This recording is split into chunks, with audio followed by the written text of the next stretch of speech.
constantemente el maltrato o la infidelidad de sus maridos, hijos que sufren por causa de padres ausentes, abusivos, padres que sufren la rebeldía de algunos de sus hijos, empleados que tienen que tratar con jefes desconsiderados o difíciles de complacer, niños y jóvenes que sufren acoso en las escuelas, y eso solo por citar algunos ejemplos. Mis hermanos, este mundo está muy lejos de ser un paraíso. Y en el caso particular de los creyentes, debemos añadir la hostilidad que el mundo incrédulo tiene hacia los cristianos por causa de nuestra fe. En el Nuevo Testamento se advierte claramente que los cristianos padecerán persecución solo por el hecho de ser cristianos. Y esta persecución puede variar en formas, puede variar en intensidad, pero es algo que siempre estará allí. El Señor Jesucristo dice en Mateo capítulo 5, versículos 10 al 11, bienaventurados los que padecen persecución por causa de la justicia, porque de ellos es el reino de los cielos. Bienaventurados sois cuando por mi causa os vituperen y os persigan y digan toda clase de mal contra vosotros mintiendo. El cristianismo es antagónico al mundo. Y no importa el siglo en que estemos, no importa el lugar del planeta en que vivamos, ese antagonismo se hará manifiesto de un modo u otro. En el mundo tendréis aflicción, dice el Señor en Juan capítulo 16, versículo 33. Y esta realidad es la que sirve de trasfondo al pasaje de la primera carta del apóstol Pedro que quisiera considerar con ustedes en esta mañana, Primera de Pedro capítulo 2. Primera de Pedro capítulo 2, versículos 21 al 25. Dice así la palabra del Señor: pues para esto fuisteis llamados, porque también Cristo padeció por nosotros, dándonos ejemplo para que sigáis sus pisadas, el cual no hizo pecado, ni se halló engaño en su boca, quien cuando le maldecían, él no respondía con maldición, cuando padecía, él no amenazaba, sino encomendaba la causa al que juzga justamente, quien llevó él mismo nuestros pecados en su cuerpo sobre el madero, para que nosotros, estando muertos a los pecados, vivamos a la justicia, y por cuya herida fuisteis sanados, porque vosotros erais como ovejas descarriadas, pero ahora habéis vuelto al pastor y obispo de vuestras almas. En toda esta sección de la carta, Pedro viene tratando la relación del cristiano con aquellos que están sobre ellos en autoridad. En los versículos 13 al 17 del capítulo 2, nosotros vemos la relación del creyente con el gobierno civil. En los versículos 18 al 20 vemos la relación del creyente que era esclavo con sus amos. Se calcula que en el Imperio Romano del primer siglo unas 60 millones de personas eran esclavas. Y aunque algunos tenían amos considerables y afables, la mayoría de ellos tenían que sufrir el maltrato de amos crueles y perversos. Versículos 18 al 20. Criados, y la palabra allí es esclavos, estad sujetos con todo respeto a vuestros amos, no solamente a los buenos y afables, sino también a los difíciles de soportar. Y esto se aplica también a los empleados en cualquier empresa, en cualquier situación, porque esto merece aprobación. Si alguno a causa de la conciencia delante de Dios sufre molestias padeciendo injustamente, pues qué gloria es si pecando sois abofeteados y lo soportáis. O sea, si tú eres un necio y por causa de tu necedad sufres molestias, no hay ninguna gloria en eso.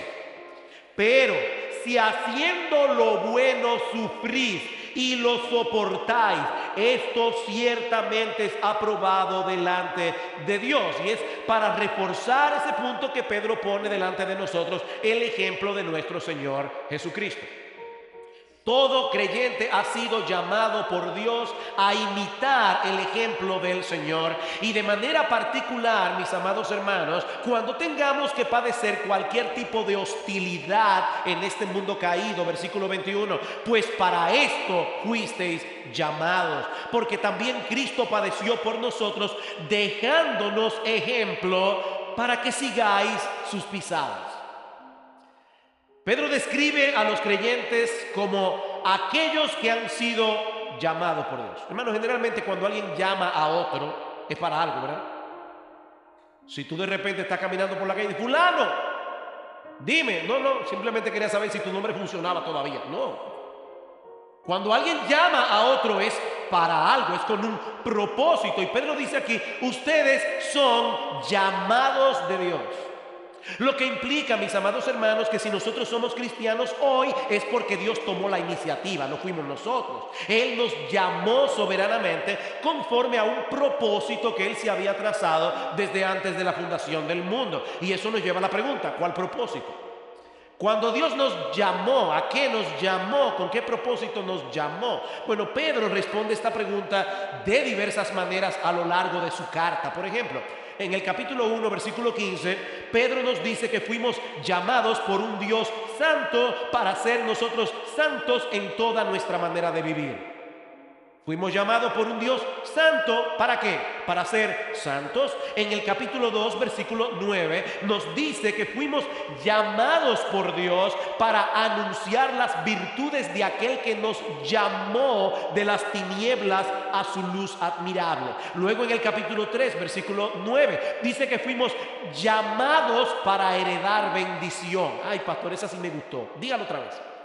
Fuimos llamados para heredar bendición. Ahora, ¿saben cuál es la implicación que Pedro trae a colación en ese texto? Que precisamente porque nosotros fuimos llamados para heredar una bendición que no merecíamos, de la misma manera debemos bendecir a aquellos que nos hacen daño. Debemos bendecir a aquellos que nos maldicen, versículo 8 del capítulo 3. Finalmente, sé todo de un mismo sentir, compasivos, amándoos fraternalmente, misericordiosos, amigables, no devolviendo mal por mal ni maldición por maldición, sino al contrario, bendiciendo, sabiendo que fuisteis llamados para que heredaseis bendición. Todo aquel que fue llamado para heredar bendición, ¿qué debe hacer? Dar bendición. Aun aquellos que lo tratan mal. Y finalmente en el capítulo 5, versículo 10, Pedro nos dice que también fuimos llamados por Dios a su gloria eterna en Jesucristo. De manera, hermanos, que nosotros fuimos llamados a ser santos, fuimos llamados a proclamar las virtudes de nuestro Dios, fuimos llamados a heredar bendición y dar bendición, fuimos llamados a la gloria eterna de Dios en Cristo. Pero Pedro nos dice también en el versículo 21 del capítulo 2 que nosotros también fuimos llamados por Dios para venir a ser imitadores de nuestro Señor Jesucristo. Fuimos llamados para venir a ser imitadores de Cristo. Cuando Dios nos llamó a salvación, no solo nos llamó a poner toda nuestra confianza en el Señor, sino también a imitar a Cristo en todas las circunstancias de nuestra vida, aun cuando tengamos que enfrentar hostilidad, sufrimiento y persecución. Queridos hermanos, el gran propósito de la salvación es hacernos iguales a Cristo. Una vez se le preguntó a una niña de escuela dominical, ¿cómo nos hizo Dios? Y la niña en su inocencia respondió, primero nos dibujó en un papel y después nos cortó con una tijera. Eso suena, ¿verdad?, muy infantil, pero ¿saben qué? Hay algo de verdad en esa respuesta de la niña. Jesús es la figura que Dios dibujó en el papel. Y Él nos creó para hacernos iguales a esa figura. Nosotros fuimos llamados por Dios, nosotros fuimos elegidos por Dios, fuimos salvados por Dios para ser hechos, como dice Pablo en Romanos capítulo 8, versículo 29, para ser hechos conformes a la imagen de su Hijo. Él es el modelo al cual Dios quiere conformarnos. Cuando la Biblia habla de santificación en el Nuevo Testamento, se está refiriendo a ese proceso a través del cual Dios nos va haciendo cada vez menos nosotros y más Él. Yo le decía a los jóvenes en el retiro que nosotros tuvimos este año en Jarabacoa, jóvenes, Dios nos escogió, Dios nos salvó, Dios nos llamó para matarnos. Así de sencillo. A todos los que aman a Dios, todas las cosas obran para bien. Esto es, a los que conforme a su propósito son llamados. Porque a los que antes conoció también los predestinó para que fuesen hechos conformes a la imagen de su Hijo. Para que tú seas hecho conforme a la imagen de su Hijo, Dios tiene que seguir tratando contigo para que tú seas cada vez menos tú y más Él. Para eso fuimos llamados. Por supuesto, nosotros sabemos que ese gran propósito de la salvación se cumplirá a plenitud cuando nuestro Señor Jesucristo regrese en gloria, en su segunda venida. Pablo dice en Filipenses capítulo 3, versículo 21, que cuando el Señor Jesucristo vuelva, transformará el cuerpo de la humillación nuestra para que sea semejante al cuerpo de la gloria suya. Y el apóstol Juan nos dice que cuando Él se manifieste, seremos semejantes a Él porque le veremos tal como Él es. Ahora, lo que Pedro nos dice aquí es que ese proceso comienza aquí y ahora. Ese proceso de santificación, de modelación, si ustedes quieren llamarlo así, comienza aquí y ahora. Dice primera de Juan 2:6, el que dice que permanece en Él debe andar como Él anduvo. Debemos imitar a Cristo, y eso incluye, queridos hermanos, seguir su ejemplo cuando nosotros tengamos que padecer hostilidad de parte de un mundo incrédulo.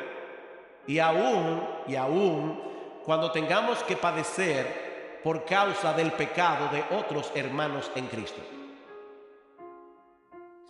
Recuerden un poemita, ¿verdad?, que citamos mucho en este púlpito. Vivir con los santos en el cielo, eso será una gloria.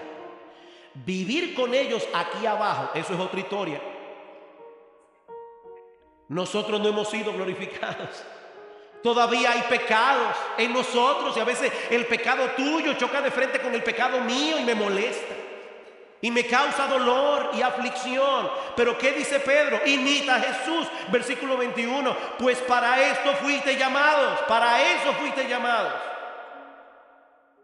Porque también Cristo padeció por nosotros, dejándonos ejemplo para que sigáis sus pisadas. Ese también que aparece allí, porque también Cristo padeció. Está en el texto estableciendo una relación entre el sufrimiento injusto que muchos creyentes estaban padeciendo en el tiempo de Pedro y el sufrimiento del Señor.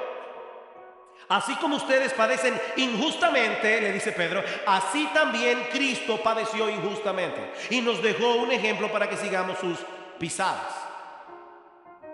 Niños, pongan atención. La palabra ejemplo que aparece aquí es muy importante para ustedes. Esta palabra ejemplo que usa Pedro aquí se refiere a cómo los niños en la época de Pedro aprendían a escribir. Así como a ustedes, ¿verdad?, en la escuela le dan un libro de caligrafía y ustedes tienen que al principio, para aprender las letras del alfabeto, ir uniendo los puntos para hacer la A, la B, la C. Esa caligrafía es la que Pedro está usando aquí para decir, así como los niños tienen que calcar la letra para aprender a escribir, ustedes tienen que calcar el ejemplo de Jesús. El ejemplo de Jesús en el sufrimiento. En el sufrimiento. Queridos hermanos, ese aspecto viene incluido en el paquete de la salvación. Es parte integral de nuestro llamado. Si Cristo es el camino que lleva al cielo, todos los que realmente van camino al cielo van a tener que enfrentar cosas muy similares a las que Él enfrentó. Y en el camino que Jesús trazó hacia el cielo, primero viene la cruz, después viene la gloria. El problema es que muchos cristianos quieren disfrutar el cielo antes de tiempo. Hay un solo cielo y no está aquí. Primero la cruz, luego la gloria, primero los sufrimientos, luego la bendición. Ese es el camino que trazó Jesucristo. Noten el capítulo 1 de Primera de Pedro, versículo 6. Dice que tenemos una herencia, ay, amén, incorruptible, inmarcesible, gloria al Señor, en lo cual vosotros os alegráis, aunque ahora por un poco de tiempo, si es necesario, tengáis que ser afligidos en diversas pruebas. Capítulo 4, versículo 12. Amados, no os sorprendáis del fuego de prueba que os ha sobrevenido, como si alguna cosa extraña os aconteciese, sino gozaos por cuanto sois participantes de los padecimientos de Cristo, para que también en la revelación de su gloria os gocéis con gran alegría. Ven, hermanos, el orden de los eventos: primero la cruz, primero los padecimientos, luego la gloria. No puede ser al revés. No puede ser al revés. Capítulo 5, versículo 10: mas el Dios de toda gracia, que nos llamó a su gloria eterna en Jesucristo. Ay, qué hermoso ese texto. Nos llamó a su gloria eterna en Jesucristo. Sí, pero sigue leyendo. Después que hayáis padecido un poco de tiempo, Él mismo os perfeccione, afirme, fortalezca y establezca. Después que hayáis padecido. Y es un poco de tiempo, hermanos. Aquí la vida nos parece larga. Cuando nosotros estemos en el cielo disfrutando de la eternidad en la presencia del Señor, y nosotros miremos hacia atrás lo que fue nuestra vida en este mundo, vamos a ver que fue un poco de tiempo. Una neblina que apareció de repente y de repente se fue. Ahora bien, hermanos, ¿cómo se ve eso en la práctica? O sea, ya hemos visto, Dios nos llamó para imitar a Jesús en el sufrimiento. ¿Cómo se ve eso? ¿Cómo luce eso en la práctica? Bueno, eso nos lleva a nuestro segundo encabezado: el ejemplo de Cristo que los creyentes deben imitar en medio del sufrimiento. ¿Cuál es ese ejemplo que Cristo nos dejó? Y lo primero que Pedro menciona aquí, el primer aspecto que Pedro resalta en el texto, es el hecho de que Cristo es un ejemplo de lo que significa sufrir injustamente. Cristo es un ejemplo de lo que significa sufrir injustamente. Versículo 22: el cual no hizo pecado ni se halló engaño en su boca. Él sufrió, pero él no hizo pecado ni se halló engaño en su boca. Definitivamente, hermanos, el sufrimiento provoca dolor. No hay sufrimiento indoloro. El dolor duele y no está diseñado para que funcione de otra forma. Ahora, definitivamente, el sufrimiento que viene a nuestra vida por razones injustas duele más. ¿Verdad que sí? Duele más. Yo recuerdo cuando yo estaba en el seminario, por alguna razón que no viene al caso, yo sabía que yo no debía bajar de mi habitación e ir a un juego de básquetbol, sino que debía quedarme en mi habitación estudiando. Pero con el gusano de mi conciencia diciéndome: no vayas al juego de básquetbol, yo dije, por encima de lo que mi conciencia me dice, yo voy a ir al juego de básquetbol. Así que me puse mi pantaloncito corto, mis tenis, salí a jugar básquetbol. Estando ahí en la cancha, lo primero que pasó fue que me puse a jugar con un amigo. Es difícil explicar lo que no he jugado básquetbol. Yo no soy muy bueno jugando básquetbol tampoco, pero de lo poco que jugué, ¿verdad? Saltando y atrapando la pelota en el aire. Y me caí y me di con el filo de la cancha en el codo. Ya estaba golpeado, pero yo seguí otra vez diciendo: pero voy a jugar basquetbol. Así que cuando me llamaron a ser parte del equipo, me tiraron un pase de un extremo de la cancha a la otra. Yo salté para tomar la pelota y cuando caí con el pie doblado y se me dobló el talón. Salí arrastrándome de la cancha de basquetbol y me senté encima de un hormiguero. Cuando yo llegué a la habitación, yo dije: bueno, te lo merecías. Te lo merecías. Definitivamente sufrir de esa manera es una cosa. Ahora, cuando otra persona te causa sufrimiento por algo que tú no hiciste, en algo en lo que tú te comportaste de una manera completamente apropiada, hermanos, eso duele más. Eso duele más. El apóstol Pedro está citando aquí la profecía de Isaías 53, donde se dice del Señor Jesucristo 700 años antes de su nacimiento: nunca hizo maldad ni hubo engaño en su boca. No hubo un solo momento en la vida de Cristo en que Él transgrediera la ley de Dios, ni siquiera por un segundo, porque de lo contrario no hubiera podido ser nuestro Salvador. El sustituto de los pecadores no podía tener cuentas pendientes con la justicia de Dios él mismo, porque entonces debía morir por su propio pecado y no por nuestros pecados. Es por eso que en el Antiguo Testamento se insiste en que los corderos del sacrificio debían ser perfectos, debían ser sin mancha, porque todos esos corderos prefiguraban al Señor Jesucristo, que como veíamos en la escuela dominical, es el Cordero de Dios que quita el pecado del mundo. Y no debemos olvidar que el que escribió esta carta, Pedro, estuvo al lado del Señor por más de 3 años. Mira, hermano y amigo que estás aquí en esta mañana, tú puedes idealizar a alguien mientras te mantengas lejos. Pero alguien decía que el hombre es el único ser que se ve más pequeño mientras más te acercas a él.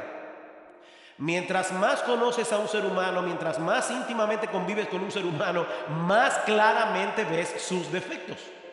Y el apóstol Pedro vivió con Jesús 3 años. Él estuvo allí todas las veces que los discípulos cometieron las torpezas, los pecados que cometían constantemente. Pedro estuvo allí cuando los fariseos provocaban al Señor una y otra vez durante su ministerio. Pedro estuvo allí cuando Jesús fue arrestado y traicionado por Judas en el huerto de Getsemaní. Pedro estuvo allí cuando Cristo fue cruelmente masacrado por los soldados romanos. Pedro estuvo allí cuando fue finalmente clavado en una cruz. Y en ninguno de esos eventos Cristo nunca hizo pecado ni se halló engaño en su boca.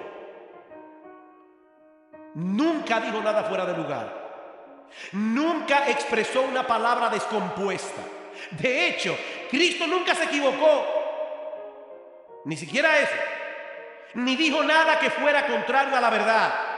Pero aún así sufrió. Aún así sufrió. Y ese es el punto que Pedro está tratando de resaltar en este pasaje. Él es un ejemplo para nosotros de cómo enfrentar el sufrimiento cuando somos atacados sin causa alguna. Y a veces uno oye a la gente decir, pero es que lo que más me duele es que yo no he hecho nada malo. Precisamente. Para eso fue que fuiste llamado. Para sufrir injustamente. Hermano, yo no sé si ustedes están captando la fuerza de estas palabras, que Dios los llamó a eso. Dios los llamó a sufrir injustamente. Porque la manera como nosotros reaccionemos a ese maltrato injusto, a esa hostilidad de un mundo pecador, puede llegar a ser, de hecho va a ser, un poderoso testimonio del poder del Evangelio.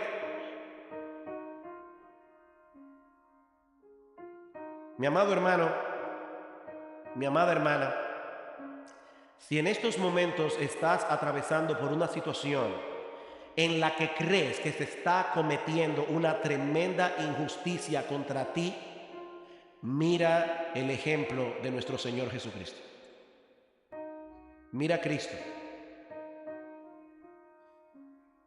De ningún otro ser humano se puede decir que nunca ha hecho nada malo, pero de Cristo sí.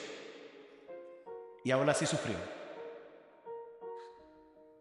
A veces yo he dicho, cuando oigo personas que hablan mal de uno, y lamentablemente, déjeme decir algo a las personas que practican el deporte de chismear. Uno de los problemas del chisme es que las palabras que tú dices a tu mejor amigo, él se las dice a su mejor amigo, que tiene un mejor amigo, que tiene un mejor amigo, que probablemente es amigo de la persona de la que tú estás chismeando, y es muy probable que lo que tú dices de esa persona vaya a llegar a la persona de la que tú estás chismeando. Ese es el problema. Si no quieres que se sepa, no lo digas. Y uno oye cosas que gente dice de uno y no son buenas. Yo trato de pensar siempre, cuando oigo que alguien estuvo chismeando en contra mía, hablando mal de mí, yo siempre pienso, y tú no sabes ni la mitad. Yo soy peor de lo que tú crees. Yo soy peor de lo que tú crees. Por eso decía Martin Lloyd-Jones, el que está en el piso no tiene miedo de caerse. El problema es que nosotros a veces nos subimos a nosotros mismos en un pedestal. No. Mírate tal cual eres. Porque puede ser que esa persona lo que está diciendo de ti sea injusto. Eso es posible. Pero tú tienes otros pecados que son iguales de malos o peores que lo que la persona dice que tú estás haciendo o que tú eres. Tú eres peor que eso. Mira a Jesús, mira a Jesús.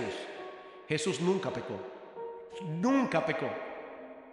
Y aún así decidió sufrir pacientemente. Y ese es el segundo punto que Pedro resalta en el pasaje. Versículo 23. Quien cuando le maldecía no respondía con maldición. Cuando padecía no amenazaba, sino encomendaba la causa al que juzga justamente.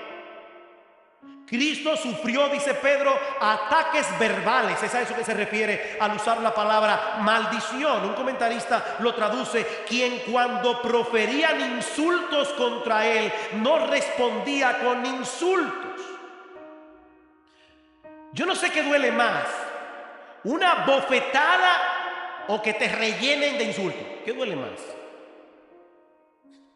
Dicen Proverbios que hay palabras que son como golpes de espada, y al Señor lo insultaron en muchas ocasiones a lo largo de su ministerio. Mis hermanos, a Cristo se le dijo que él tenía demonio, se le dijo que sus obras las hacía con el poder de Belcebú y que era un hijo de fornicación. Yo imagino a los enemigos de Cristo diciendo: él dice que su mamá dice que lo concibió virgen.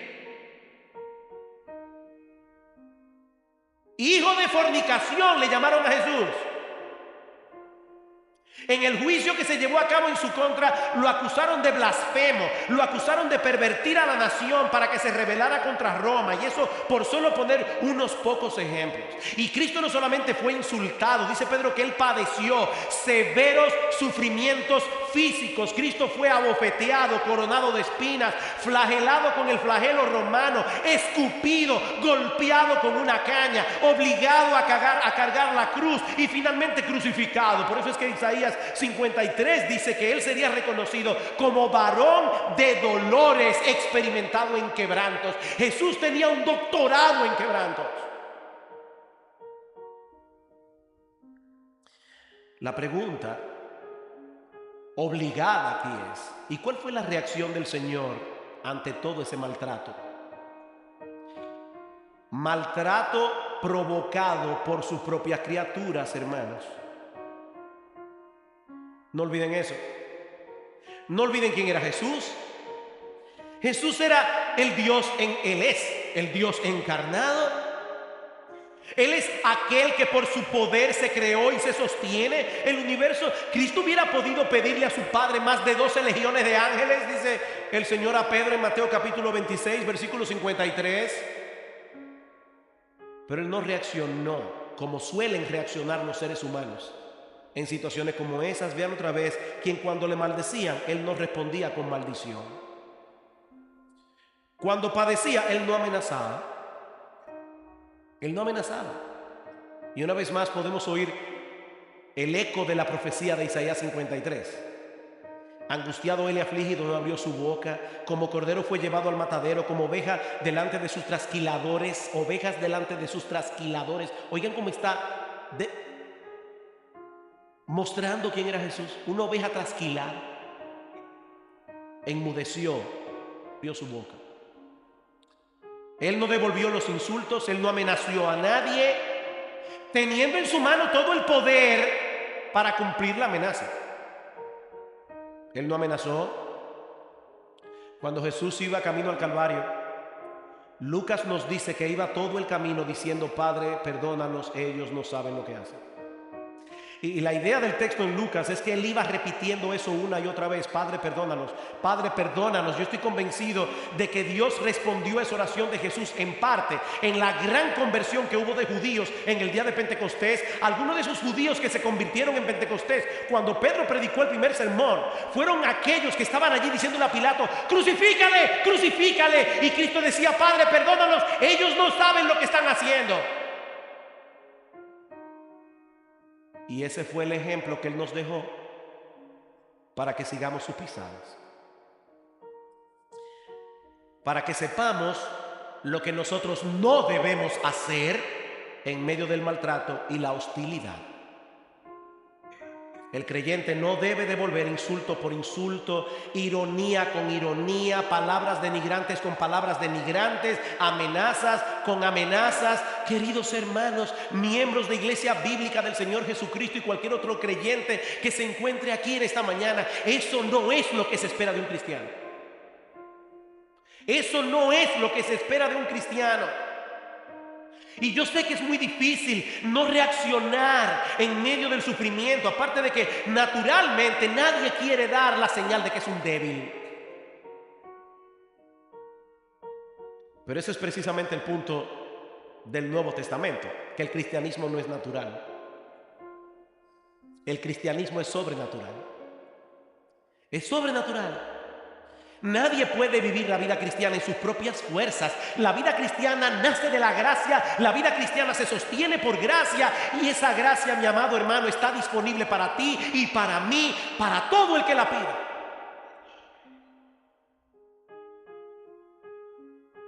¿Qué hizo el Señor en medio de la hostilidad y el maltrato? Versículo 23. Cuando le maldecían, no respondía con maldición; cuando padecía, no amenazaba, sino que encomendaba la causa al que juzga justamente. La palabra encomendar da la idea aquí en el texto de una acción continua que se lleva a cabo por un periodo de tiempo. La idea es que con cada nuevo abuso que el Señor experimentaba, Él ponía su causa delante del Padre. Un abuso hoy: Padre, aquí está mi causa. Un abuso mañana: Padre, aquí está mi causa. Todo el tiempo.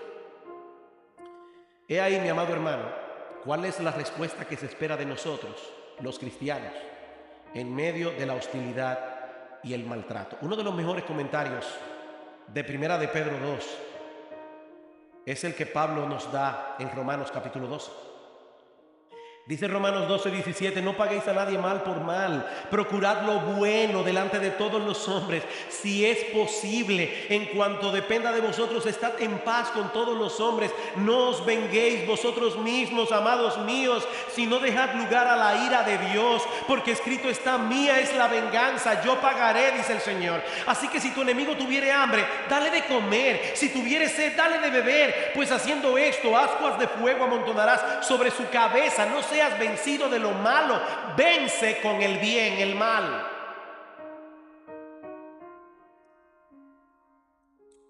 Vence con el bien el mal.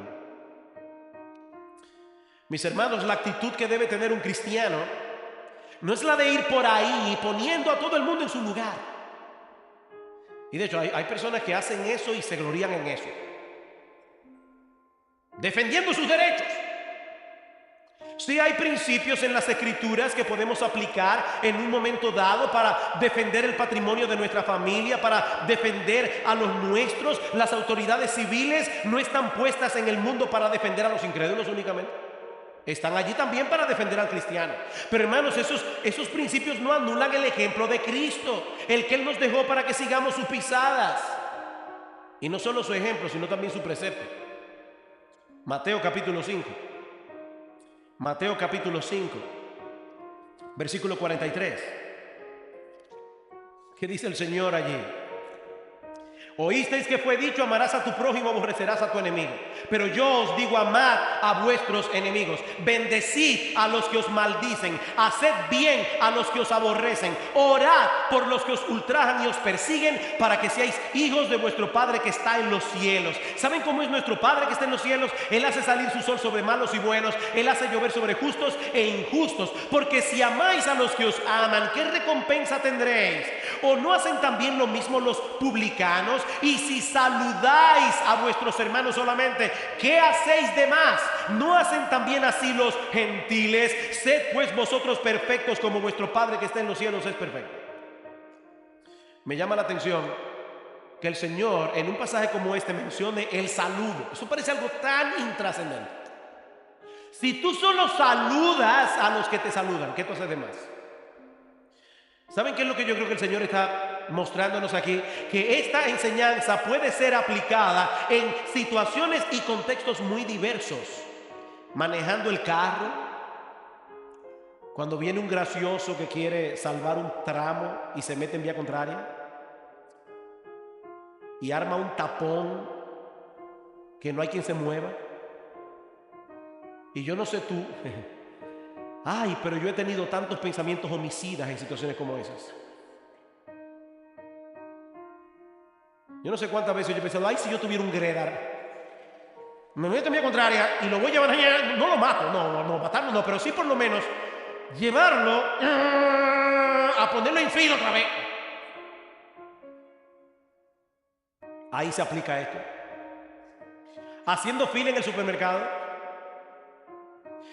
cuando tenemos que ir a reclamar un recibo de luz que llegó más alta de la cuenta.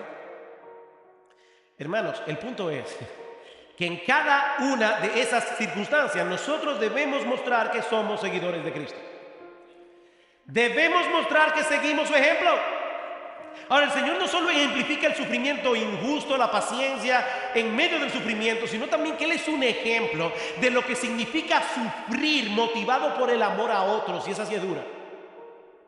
Cuando tú sufres por hacerle bien a otro, cuando tú sufres por amar a otros, ¿por qué sufrió Jesús lo que sufrió? Versículo 24 del capítulo 2, quien llevó él mismo nuestros pecados en su cuerpo sobre el madero, para que nosotros, estando muertos a los pecados, vivamos a la justicia, y por cuya herida fuisteis sanados. Ya Pedro había dicho en el versículo 21 que Cristo padeció por nosotros. No fue por sus propios pecados que Él sufrió, porque Él no tenía ninguno. Tampoco fue por debilidad, porque si hay algo que en los 4 evangelios vemos claramente, es que el Señor Jesucristo fue un modelo perfecto de hombría y de coraje. No todo lo que el Señor padeció fue por causa de nuestra salvación. Por amor a ti y a mí. Y una vez más Pedro recurre a la profecía de Isaías 53. En el versículo 12 de Isaías 53 dice que el Mesías llevó el pecado de muchos. Y en el versículo 5 dice, Él herido fue por nuestras rebeliones, molido por nuestros pecados. El castigo de nuestra paz fue sobre Él, y por su llaga fuimos nosotros curados. ¡Wow! ¡Qué hermoso! El castigo de nuestra paz. El castigo que era necesario para que nosotros disfrutáramos hoy de paz con Dios, lo sufrió Él. Y por su llaga fuimos nosotros curados. Noten la similitud con el versículo 24. Quien llevó él mismo el pecado, nuestros pecados en su cuerpo sobre el madero, para que nosotros, estando muertos a los pecados, vivamos a la justicia, y por cuya herida fuisteis sanados. Por cuya herida fuisteis sanados. Por medio de la muerte de Cristo en la cruz del Calvario fuimos librados no solo de la culpa, sino también del dominio del pecado. Por eso dice Pedro, para que nosotros, estando muertos a los pecados, vivamos a la justicia. La relación que teníamos con el pecado ha terminado. Ya no estamos bajo su autoridad y dominio, sino que ahora somos siervos de la justicia. Hermanos, esa sanidad a la que se refiere nuestro texto. Porque hay personas que creen erróneamente que los cristianos no se pueden enfermar. No, eso no está en la Biblia. Los cristianos sí se enferman y sienten dolor, porque dice que Él llevó nuestras enfermedades y dolores. Así que si lo que se refiere al texto es a la sanidad física, entonces cuando tú estés clavando un clavo y no tenga buena puntería y te des en el dedo, de acuerdo a ese texto, si tú eres cristiano no debería doler. No hagas el experimento. No es a eso que se refiere el texto. El punto es que el pecado nos ha dañado. El pecado nos ha separado de Dios, y el pecado ha corrompido nuestra personalidad en su misma raíz. El pecado ha dañado nuestro proceso de pensamiento, ha dañado nuestros afectos, ha dañado nuestra voluntad. Es por eso que el mundo está como está, porque el hombre es un ser estropeado.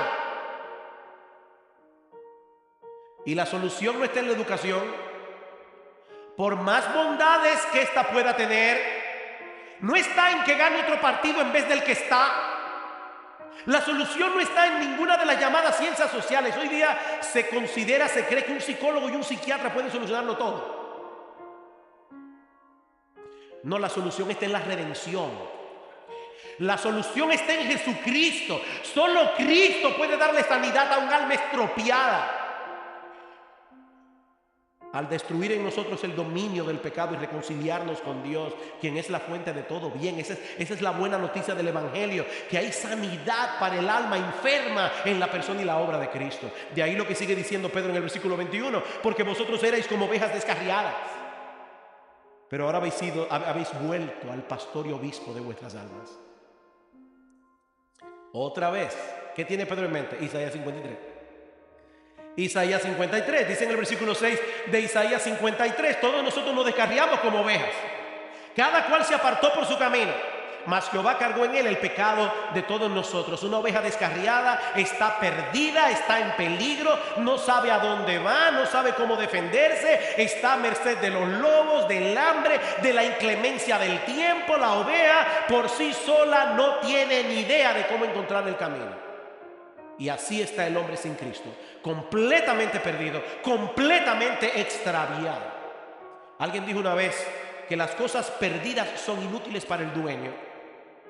Si tú pierdes la llave de tu carro, esa llave todavía funciona, pero a ti no te sirve porque tú no sabes dónde está. Bueno, el hombre fue creado para glorificar a Dios y gozar de Él por siempre. Mientras el hombre no sea hallado por Dios, rescatado por Dios, es como una llave perdida. No sirve para nada en cuanto a aquello para lo cual fue creado. Él sirve para muchas cosas. Como decíamos el domingo pasado, ¿recuerdan? Él es un celular que tiene calendario a prueba de golpe, a prueba de bala, a prueba de fuego, pero no llama a nadie. No se puede llamar a otro celular, ese es el único problema. Él es un reloj que no da la hora. Él te puede dar la fase de la luna, la temperatura del cuerpo, todo eso, pero no la hora.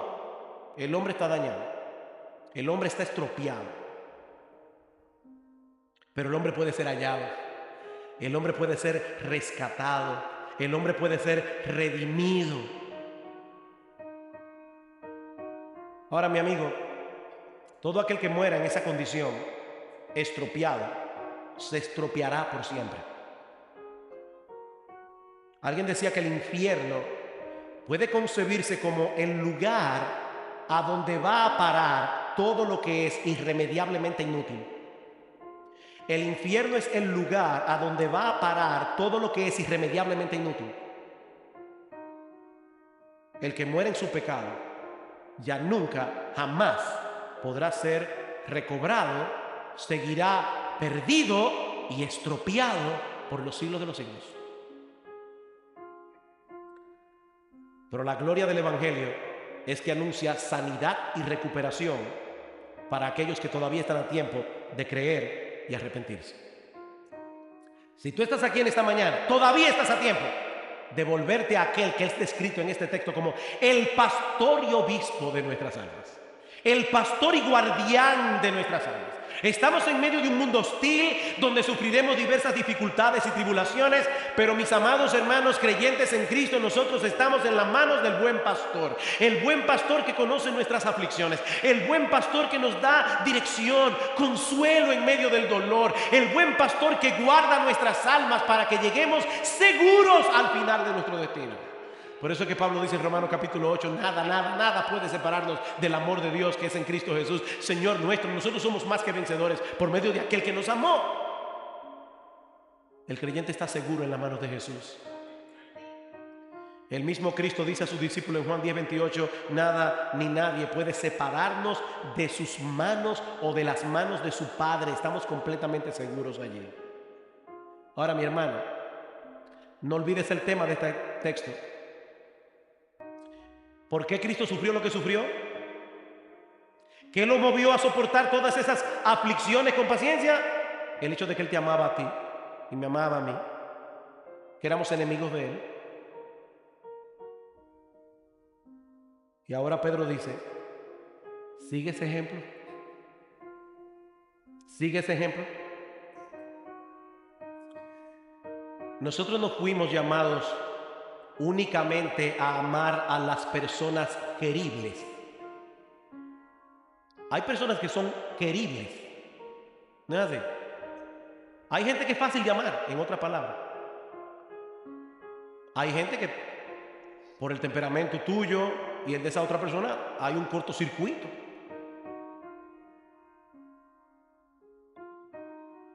Cristo nos llama a amar a los que no nos tratan bien. Cristo nos llama a amar a los insoportables. Cristo nos llama a amar a los indeseables. Cristo nos llama a amar a aquellos que no nos aman. Para eso fuimos llamados. A seguir las pisadas de nuestro Salvador. amar a nuestros enemigos, bendecir a los que nos maldicen, hacerle bien a los que nos aborrecen, orar por los que nos ultrajan y nos persiguen. Ahora, yo no quisiera concluir sin hacer una aclaración muy breve. La enseñanza de Pedro en este pasaje no es que Cristo vino al mundo a darnos un ejemplo que nosotros debemos seguir para salvarnos. No, no. De hecho, este pasaje enseña exactamente todo lo contrario. El Hijo de Dios vino al mundo como hombre y aceptó morir en la cruz siendo inocente, precisamente porque el hombre no se puede salvar a sí mismo. Fue por eso que vino Jesús. Cristo vino a buscar y a salvar lo que se había perdido. Mi amigo, el hombre no puede recuperarse solo. Necesita del poder de Dios. Y ese poder está disponible en Cristo.